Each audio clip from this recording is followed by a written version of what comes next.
Hyper ఆది పేరును నిజంగానే సార్థకం చేసుకున్నాడు. పేరెంట్స్ పెట్టిన పేరుని కాదండి, టీవీ ఇండస్ట్రీ పెట్టిన పేరుని. హైపర్ నిజంగానే హైపర్ అయిపోయాడు.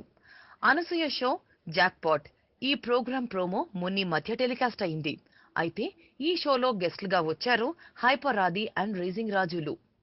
అనసూయని నీకేం కావాలో కోరుకో అని రేజింగ్ రాజు అడగగా దానికి హైపర్ ఆది అన్నాడు అనసూయ మూతి కడుగు అని.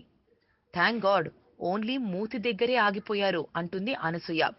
ఇంకో సందర్భంలో రాజుగారు అది బెంగాలీ మిమ్మల్ని ఎవరో ఒకరు అంటూ బీప్ సౌండ్ వస్తుంది. ఈ ప్రోమో చూసిన వారంతా చాలా బ్యాడ్ కమెంట్స్ తో డిస్లైక్స్ తో అనసూయ మీద విరుచుకుపడుతున్నారు.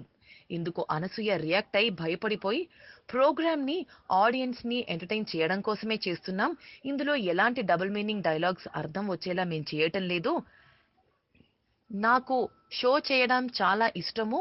ఇందులో ఎలాంటి బూతు కంటెంట్ ఉండకుండా ఉండాలని నేను చూసుకుంటున్నాను. ఎందుకంటే నా మీద ఎన్నో రకాల విమర్శలు వస్తున్నాయి కాబట్టి ఇక నుంచి నేను షో చేయడం చాలా జాగ్రత్తగా చేస్తున్నాను. ప్రోమో కట్ చేయడం నా చేతిలో ఉండదు.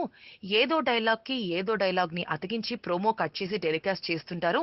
ఎందుకంటే టీఆర్పీ రేటింగ్స్ పెంచడం కోసం నేను ఎన్నో సార్లు మా ప్రోగ్రామ్ ఇన్‌చార్జెస్‌కి, ప్రొడ్యూసర్స్‌కి చెప్పుకుంటూ వస్తున్నాను. దయచేసి ఇలా కట్ చేయకండి.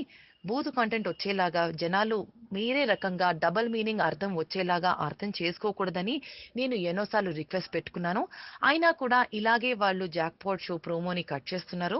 సో ఇక నుండైనా నేను జాగ్రత్త పడతాను అంటూ అనసూయ ఫేస్‌బుక్‌లో తన కమెంట్స్‌ని, తన వ్యూస్‌ని తను వ్యక్తపరిచింది. చూద్దాం మరి నిజంగానే ఇకనైనా కూడా ఇలాంటి ప్రోమోస్, ఇలాంటి షోస్ డబుల్ మీనింగ్స్ వచ్చే డైలాగ్స్ రాకుండా ఉంటాయేమో మరి.